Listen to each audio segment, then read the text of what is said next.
Role Surat Saiyedpura વિસ્તારમાં રવિવારે રાત્રે બનેલી ઘટના બાદ સુરત પોલીસ અને સુરત મહાનગરપાલિકા દ્વારા એક્શન લેવાયો હતો. હાલ સુરત પોલીસ કમિશનર અનુપમસિંહ ગેહલોત ફરી એ જ રૂટ પર તેઓ નીકળ્યા છે. હાલ આપ જોઈ શકો છો, સુરત પોલીસ કમિશનર અનુપમસિંહ ગેહલોત ફરી એ જ રૂટ પર નીકળ્યા છે, જ્યાં તેઓ ગઈકાલે જે સમગ્ર રૂટ પર ફર્યા હતા તે જ રૂટ પર હાલ સુરત પોલીસ કમિશનર અનુપમસિંહ ગેહલોત ફરીથી એ જ રૂટ પર તેઓ જઈ રહ્યા છે.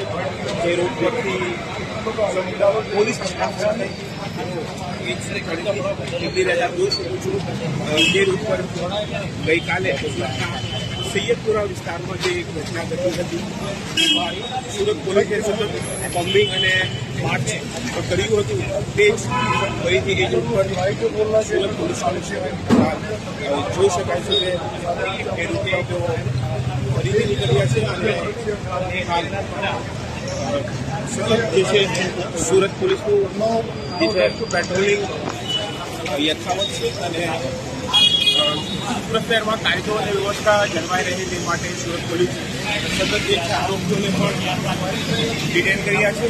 અને આ સિવાય જે પણ લોકો આમાં સામેલ હતા, જે પથ્થરમારામાં સામેલ હતા, તે તમામને પણ સુરત પોલીસે હાલ ડિટેન કરી રહ્યા છે. જે બાળકો હતા, જે રિક્ષા ચાલક તેને પણ સુરત પોલીસે આગળની કાર્યવાહી હાથ ધરી છે.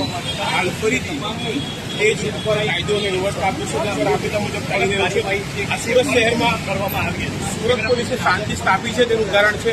એક તરફ વાહન વ્યવહાર મસ્ત ચાલી રહ્યું છે, બીજી તરફ પોલીસ પ્રશાસન પણ પોતાની રીતે હાલ કામગીરી વ્યવસ્થિત રીતે કરી રહ્યું છે. અને કહી શકાય કે જે બધી તાસીર છે, બીજા દિવસે સામાન્ય જે સુરત છે નોર્મલ જે છે તે થઈ ગયું છે અને હાલ સંપૂર્ણ વિસ્તારમાં શાંતિ છે. કેમેરામેન ફૈજાન જારા સાથે કાદિર છે, કર્તવ્ય ગુજરાત ન્યૂઝ.